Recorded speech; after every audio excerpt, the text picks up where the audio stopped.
This channel does not promote any violent, harmful, or illegal activities. All content provided by this channel is meant for an educational purpose only.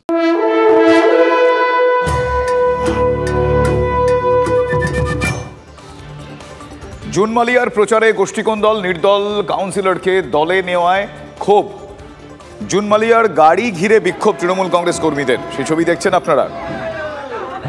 মেদিনীপুরে June মালিয়ার প্রচারে গোষ্ঠীকন্দল। আমার সহকর্মী দেবব্রত এই মুহূর্তে রয়েছেন আমাদের সঙ্গে টেলিফোন লাইনে। দেবব্রত, জানতে চাইবো যে মূলত কি নিয়ে তাদের মধ্যে বচসাটা শুরু হয়? দেখো, মূলত প্রথম গত কয়েকদিন আগে যে কাউন্সিলর, একজন নির্দল কাউন্সিলর অর্পিতা নায়েক, তিনি কিন্তু জুন মালিয়ার হাত ধরেই জেলে ফিরেছিলেন এবং তাকে কেন্দ্র করে কিন্তু তৃণমূলের যে গোষ্ঠীকন্দল সেটা কিন্তু বহিঃপ্রকাশ ঘটেছিল। আর আজকে সেই ওয়ার্ডে যখন জুন মালিয়া প্রচারে আসেন, তার ভোট খোলা গাড়িতে যখন ওই গাড়িতে উঠেন, তখনই একদল তৃণমূল সমর্থক কিন্তু একরকম বিক্ষোভ দেখায়। তারা ওই কাউন্সিলরকে গাড়ি থেকে নামানোর দাবি করেন। আর সে নিয়ে মূলত দুপক্ষের মধ্যে একটা বচসা তৈরি হয়, একটা বিশৃঙ্খল পরিস্থিতি তৈরি হয়। কিন্তু তারপরে ওই কাউন্সিলরকে গাড়ি থেকে নামিয়ে দেওয়া হয়, তার গাড়ি দিকে এগিয়ে যায়। মূলত তৃণমূল এখানকার এই ওয়ার্ডের তৃণমূল কর্মীরা যারা শান্তিপূর্ণভাবে ভোটে রয়েছে, সেই ওয়ার্ডের সেই তৃণমূল কর্মীদের দাবি যে কোন দলের বা কারোর সাথে কোনো কথা না বলে, ওয়ার্ডের কারোর সাথে কোনো কথা না বলে বিধায়ক একরকম একাই ওই নির্দল কাউন্সিলরকে দলে দিয়েছিলেন। কারণ নির্দল কাউন্সিলরের বিরুদ্ধে। ধন্যবাদ দেবব্রত। কথা বলছিলাম আমার সহকর্মী দেবব্রতর সঙ্গে। জুন মালিয়ার প্রচারে এক প্রকার গোষ্ঠীকন্দলের দৃশ্য দেখতে পাওয়া যাচ্ছে মেদিনীপুরে, সেই ছবি আপনাদের দেখালাম। পাশাপাশি এই জুন মালিয়ার বিরুদ্ধে তৃণমূল প্রার্থী জুন মালিয়া বলা ভালো, তৃণমূল প্রার্থী জুন মালিয়ার বিরুদ্ধেই কমিশনে বিজেপি নালিশ জানিয়েছে। কি নালিশ? সেই নালিশ হলো সরকারি প্রকল্পের ট্যাবলোয়ে শিশুদের ব্যবহারের অভিযোগ। ফলে জুন মালিয়ার বিরুদ্ধে নির্বাচনী আচরণবিধি লঙ্ঘনের অভিযোগ করছে বিজেপি। বিতর্কে জড়িয়েছেন মেদিনীপুর কেন্দ্রের তৃণমূল প্রার্থী, যার কথা বলছি, জুন মালিয়া। শিশুদের ব্যবহার শিশুদের ছবি ব্যবহার না করার অনুরোধ করব কর্মীদের, এমনটা জানিয়েছেন জুন মালিয়া।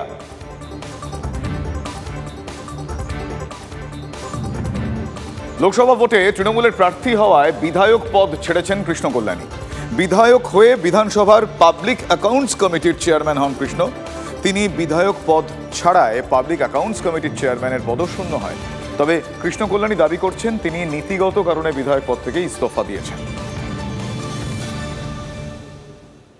আমি তৃণমূলের একনিষ্ঠ একটা কর্মী, সাধারণ মানুষ হিসেবে নির্বাচন লড়তে চাই, সেই জন্য বিধায়ক পদ থেকে রেজিগনেশন দিই। এটা কি নিয়মের জন্য ছাড়লেন না নৈতিকতা? এমনি কিছু না, নিয়ম তো কেস চলতো, এটা আমার নৈতিক দায়িত্ব মনে করেছি, হ্যাঁ, সেই জন্য আমি রেজিগনেশন।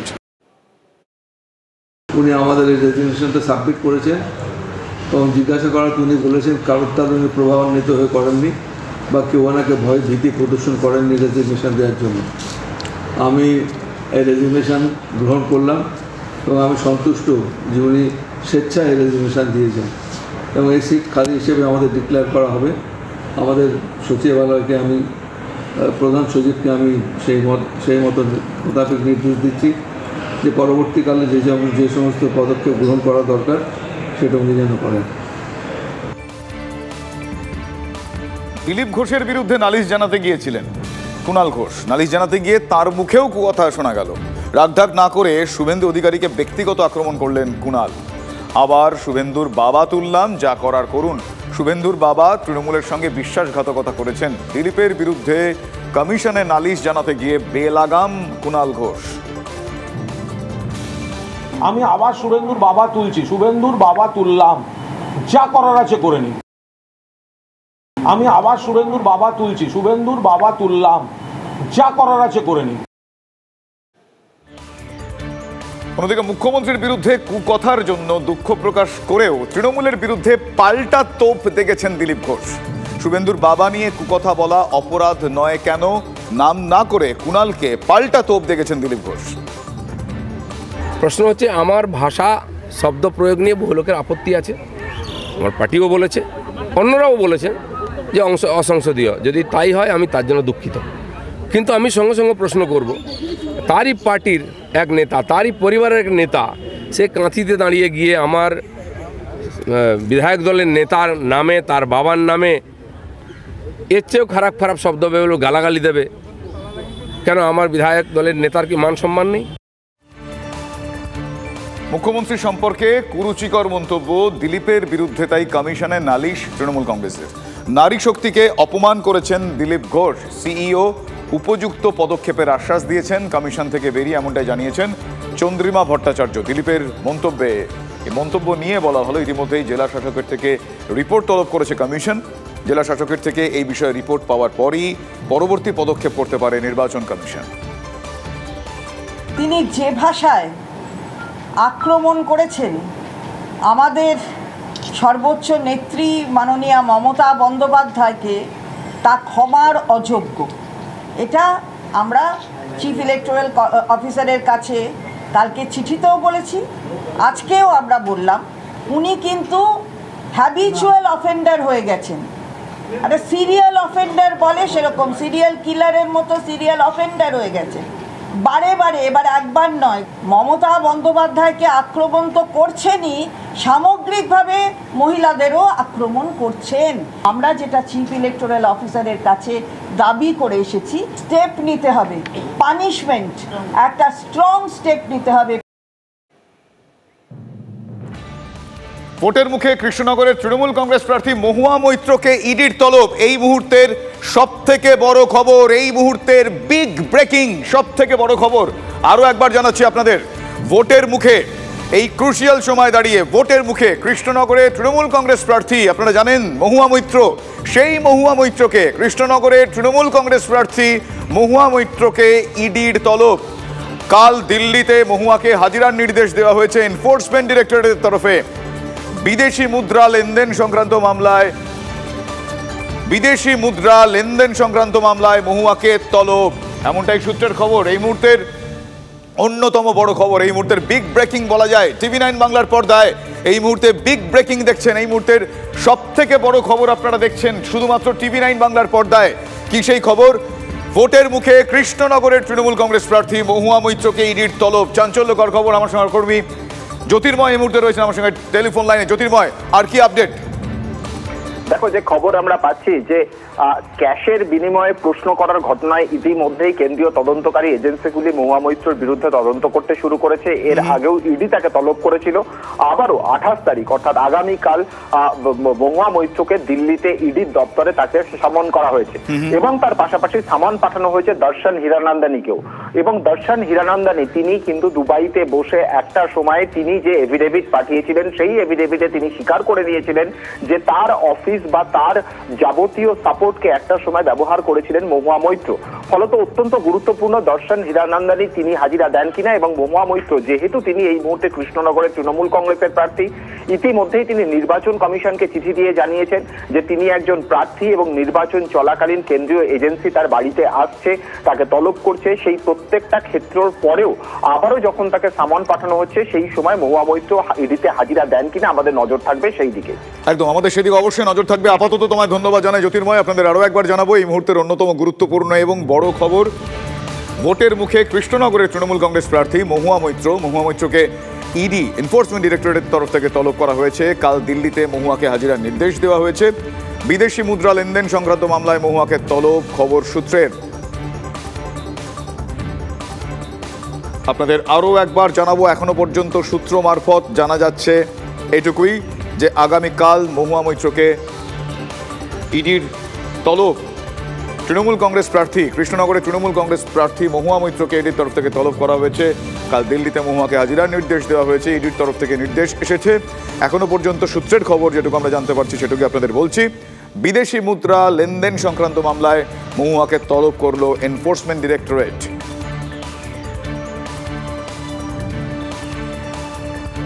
ভোটের মুখে এই মুহূর্তে অন্যতম গুরুত্বপূর্ণ খবর, ভোটের মুখে এই মুহূর্তে অন্যতম গুরুত্বপূর্ণ আপডেট। মহুয়া মৈত্র, তৃণমূল কংগ্রেসের কৃষ্ণনগরের প্রার্থী মহুয়া মৈত্র, সেই মহুয়া মৈত্রকে ইডির তলব। এই মহুয়া মৈত্রের হয়ে প্রচারে নামবেন স্বয়ং মুখ্যমন্ত্রী। গতকাল আমরা সেই খবর আপনাদের জানিয়েছিলাম, কিন্তু আজ এই খবর অত্যন্ত গুরুত্বপূর্ণ এই সময় দাঁড়িয়ে, বিশেষ করে লোকসভা নির্বাচনের আগে তৃণমূল কংগ্রেসের অন্যতম প্রার্থী, কৃষ্ণনগর কেন্দ্রের প্রার্থী, তাকে ইডির তলব। কিভাবে দেখছে তৃণমূল কংগ্রেস? আদৌ এটাকে তার অস্বস্তি হিসেবে ভাবছে কিনা? আমরা এই ঘটনাটাকে আলাদা করে কিছু দেখছি না, এই ঘটনাটা সেই ঘটনারই কন্টিনিউশন, যেই ঘটনা নরেন্দ্র মোদী বুঝতে পেরেছে তার পায়ের তলার মাটি সরে যাচ্ছে, যার জন্য একদিকে যখন ক্যান্ডিডেট খুঁজে পাচ্ছে না বিজেপি, কার্যত টেন্ডার ডাকতে হয়েছিল এ রাজ্যে, মহুয়া মৈত্রের বিরুদ্ধে দাঁড়ানোর মতো লোক পাওয়া যাচ্ছিল না, এখনো অভিষেক ব্যানার্জির বিরুদ্ধে দাঁড়ানোর মতো প্রার্থী তারা খুঁজে পায়নি, সেই সময়ে দাঁড়িয়ে জানে মহুয়া মৈত্রের কাছে এবার 2 লাখ ভোটে হারবে কৃষ্ণনগরে। তার জন্য যাতে মহুয়া মৈত্র প্রচার করতে না পারে, মহুয়া মৈত্রের বক্তব্য যাতে মানুষের কাছে পৌঁছতে কম পারে, তার জন্য ইডি দিয়ে এই হেনস্থা। কারণ মহুয়া মৈত্র যদি পার্লামেন্টে যায়, নরেন্দ্র মোদী যে কোম্পানির চাকর, মানে অরূপ আপনি তৃণমূল কংগ্রেস নামক রাজনৈতিক দলের মুখপাত্র হয়ে আপনি বলছেন যে এইটা আপনি বলেও দিলেন এক্সাক্ট রেজাল্টটা অলমোস্ট আপনি প্রেডিক্ট করলেন, 2 লক্ষ ভোটে হারবে এরকম একটা আশঙ্কা করে এটা রাজনৈতিক প্রতিহিংসা বলছেন? একেবারে 2 লক্ষের বেশি মার্জিনে মহুয়া মৈত্রের কাছে হারবে, এবং হারবে বলেই শুধু তাই না, মহুয়া মৈত্রের ক্ষেত্রে কনস্পিরেসিটা আরো বড়। কারণ মহুয়া মৈত্র জিতে পার্লামেন্টে যাওয়ার পর নরেন্দ্র মোদী যে কোম্পানির এমপ্লয়ি, যে কোম্পানির চাকর, সেই কোম্পানির মালিকের বিরুদ্ধে মহুয়া মৈত্র প্রশ্ন তুলবে। যে কোম্পানির মালিকের নাম গৌতম আদানি। গৌতম আদানির কি করে শেয়ার মার্কেটে টাকাটা ফুলে ফেপে উঠেছিল, আজকে হিন্ডেনবার্গ রিপোর্টের পরে সবাই জেনেছি। গৌতম আদানি কি করে, যারা বলেছে যে মেক ইন ইন্ডিয়া, তারা কি করে চাইনিজ সংস্থাকে সাথে নিয়ে এয়ারপোর্ট গুলো বরাদ পাচ্ছে, সেই প্রশ্ন উঠেছে। তাই খুব স্বাভাবিকভাবেই মালিকের বিরুদ্ধে যদি প্রশ্ন ওঠে, কর্মচারী অপ্রস্তুত হবে, অস্বস্তিতে পড়বে। তাই কর্মচারী নরেন্দ্র মোদী যাতে অস্বস্তিতে না পড়ে, মালিককে যাতে বাঁচানো যায়, তার জন্য মহুয়া মৈত্রকে অ্যাজ এ কনসিকুয়েন্স অরূপ আমি আপনাকে জানতে চাইছি, আপনি যেহেতু কি কারণে আপনাদের কি মনে হয় সেটা বলছেন, হীরানন্দানীকেও তলব করা হয়েছে বলে জানতে পারা যাচ্ছে, সেই বিষয়টা কিভাবে দেখছেন? এবং পরিষ্কার করে বলি, দর্শন হীরানন্দানী আজকে উনি একটা জিনিস খেয়াল করুন, ওনাকে তো এর আগে ইডি বা সিবিআই ডাকেনি, এর আগে উনি নিজে থেকেই হলফনামা দিয়েছিলেন। একজন দুবাই বেস ব্যবসায়ী, তাকে তদন্তে ডাকাই হয়নি, অথচ তিনি নিজে থেকে হলফনামা দিয়েছেন স্বতঃপ্রণোদিত হয়ে। মানে ঠাকুর ঘরে কি আমি তো কলা খাইনি, কেন? কারণ তাকে উত্তরপ্রদেশে 30,000 কোটি টাকার ব্যবসা করতে হবে। বুঝতে পারছি। অনেক ধন্যবাদ অরূপ আপনার প্রতিক্রিয়া জানানোর জন্য। তৃণমূল কংগ্রেস মুখপাত্র অরূপ চক্রবর্তী তিনি স্পষ্টতই TV9 বাংলায় এইমাত্র টেলিফোনে আমাকে জানালেন যে তারা মনে করছেন যে মহুয়া মৈত্র, কৃষ্ণনগরের তৃণমূল কংগ্রেস প্রার্থী মহুয়া মৈত্রকে ইডির এই তলব রাজনৈতিক প্রতিহিংসার বহিঃপ্রকাশ। কি বলছে বিজেপি মুখপাত্র আমি জানবো। আমার সঙ্গে এই মুহূর্তে টেলিফোন লাইনে রয়েছেন সজল ঘোষ, বিজেপি নেতা সজল ঘোষ। সজলবাবু, তৃণমূলের তরফ থেকে এইমাত্র অরূপ তিনি জানালেন যে এটা পুরোটাই রাজনৈতিক প্রতিহিংসা, কেন মনে করেন ব্যাখ্যা দিলেন, এবং ব্যাখ্যা দিতে গিয়ে তিনি এটাও বললেন যে 2 লক্ষের বেশি ভোটে মহুয়া মৈত্র জিতবেন, এই আশঙ্কায় এই পদক্ষেপ। কি বলবেন? আমি জানি না অরূপ চক্রবর্তীর বাড়ির থেকে গোবরা মেন্টাল হসপিটালের দূরত্ব কত, সেটা আমি বলতে পারবো না। হ্যাঁ, উনি রাজনৈতিক প্রতিহিংসা বলতে পারেন, অন্যান্য কিছু বলতে পারেন, কিন্তু উনি একবারও বলতে পারলেন না যে মহুয়া মৈত্র মাল নেয়নি। হ্যাঁ, এক মিনিট, মহুয়া মৈত্র টাকা নেয়নি এটা বলতে পারলেন না। হীরানন্দানী কি করেছে, হীরানন্দানী নিজেই কি হলফনামা দিয়েছে, নিজেই নিজেকে করেছে, এইসব এক গাদা গোল গোল কথা বলে গেলে। একবারও কি বলতে পেরেছে মহুয়া মৈত্র নির্দোষ? আর ভাই, দোষ যদি করবে তাহলে সোমবার, মঙ্গলবার, বুধবার একজন তৃণমূল কংগ্রেস প্রতিনিধি হিসেবে, তৃণমূল কংগ্রেসের একজন প্রতিনিধি হিসেবে, মুখপাত্র হিসেবে তিনি কি করে বলবেন যে মহুয়া মৈত্র নির্দোষ এত কনফিডেন্টলি? মানে নির্দোষটাও বলতে পারবে না, তৃণমূল কংগ্রেসের প্রতিনিধি হয়ে নিজের দলের লোকটা নির্দোষ এটাও বলতে পারবে না। তাহলে দোষীর জন্য কি রবিবার আসবে না, একাদশীর দিন আসবে না, পূর্ণিমার দিন আসবে না, ঈদের দিন আসবে না, চাঁদ বেরোলে আসবে, এরম ভাবে গিরি আসবে নাকি? আরে এরা এত চুরি করেছে, এদের জন্মদিনেও আসবে, এদের বিবাহ বার্ষিকীতেও আসবে। আপনি ব্যক্তিগতভাবে এক মিনিট পার্লামেন্টে পাঠানো হয়েছিল এনাদের কাছে যে এরা মানুষের কথা বলবে, এরা কথা বলতে টাকা নেয়, এরা প্রশ্ন তুলছে। রেখাপাত্র কি বলবে? আমি প্রশ্ন করি, এত শিক্ষিতাদের পাঠিয়েছেন যারা প্রশ্ন করতে, কথা বলতে টাকা নেয় বা গিফট নেয়, হ্যাঁ, যারা পার্লামেন্টের পাসওয়ার্ড বেচে দেয়, কিন্তু আগে জেলে থাকা উচিত ছিল। এরকম অপরাধীদের কেন প্রার্থী করে দল? সেই দলকে দায়িত্ব দিতে হবে। তো আপনার কি মনে হয় সজলবাবু, আপনি এদেরকে দল তাহলে কেন প্রার্থী করে? আপনি যেটা বললেন সেটা তৃণমূল কংগ্রেসের লোকজন জানে না বা ভাবিনি, এরকমটা তো নয়। তাহলে কেন প্রার্থী করে কি মনে হয়? যেদিন ওনাকে বহিষ্কার করা হয়েছে পার্লামেন্ট থেকে, সেই দিন উনি জেলা প্রেসিডেন্ট হয়েছেন। মানে চোরের দলে রেজিস্টার্ড স্ট্যাম্প যেই পেয়েছে, সঙ্গে সঙ্গে এক স্টেপ ওর উন্নতি হয়ে গেছে দলের মধ্যে। যে আয় বাবা বুকে আয়, তুই তো একদম আসল লোক দলের। বেশ, ধন্যবাদ সজলদা, ধন্যবাদ। কথা বলছিলাম বিজেপি নেতা সজল ঘোষের সঙ্গে। এই মুহূর্তে রাজনৈতিক বিশ্লেষক শুভময় মৈত্র আমার সঙ্গে টেলিফোন লাইনে রয়েছেন। শুভময়বাবু, দুটো বিষয় আমি জানতে চাই। এক হচ্ছে মহুয়া মৈত্রকে, আজ এই মহুয়া মৈত্র, এখন বলা ভালো কৃষ্ণনগরে তৃণমূল কংগ্রেস প্রার্থী মহুয়া মৈত্রকে ভোটের মুখে ইডির তলব, বিজেপির তরফ থেকে বলা হচ্ছে যে এটাই হওয়ার ছিল।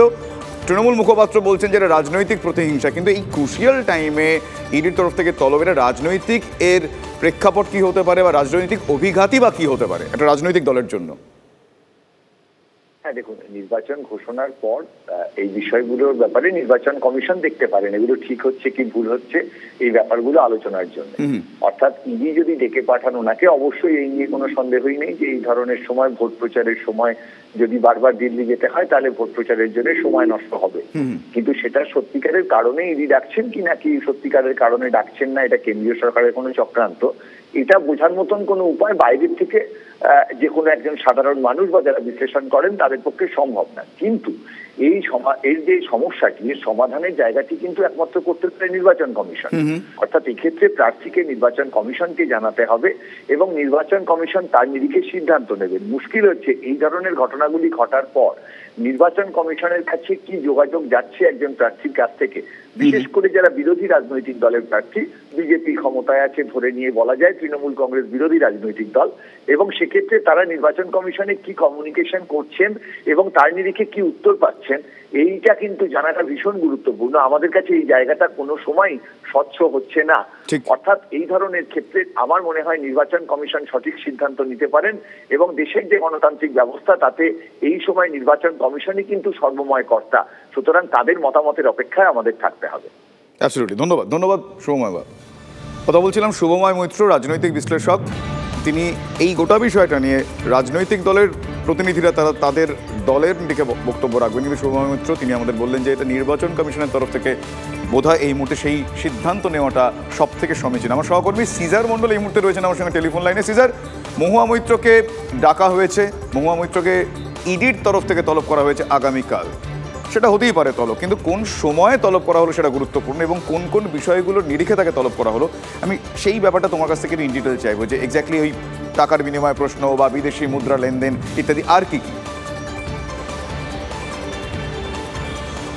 দেখো, মূলত বিদেশি মুদ্রা আইন ভঙ্গ করার অভিযোগেই কিন্তু বহিষ্কৃত তৃণমূল সাংসদ, বর্তমানে কৃষ্ণনগরের তৃণমূল প্রার্থী মহুয়া মৈত্রকে ডাকা হয়েছে। এবং সেই সঙ্গে সঙ্গে এটাও মনে রাখতে হবে, খালি মহুয়া মৈত্রকে তলব করা হয়নি, তার বন্ধু দর্শন হীরানন্দানী, যে ব্যবসায়ীকে ঘিরে এই বিতর্ক, যে ব্যবসায়ীর হয়ে তিনি প্রশ্ন করেছেন বলে অভিযোগ, সেই দর্শন হীরানন্দানীকেও ডাকা হয়েছে। এবং এই জায়গা থেকে এনফোর্সমেন্ট ডিরেক্টরেটের বিরুদ্ধে যে অভিযোগটা তৃণমূল তুলছে, সেই জায়গায় তাদের আনঅফিসিয়ালি তাদের বক্তব্য হচ্ছে ভোট ঘোষণার আগে গত 4ই মার্চ কিন্তু 4 মার্চ তাকে তলব করা হয়েছিল 11ই মার্চে হাজিরা দেওয়ার জন্য।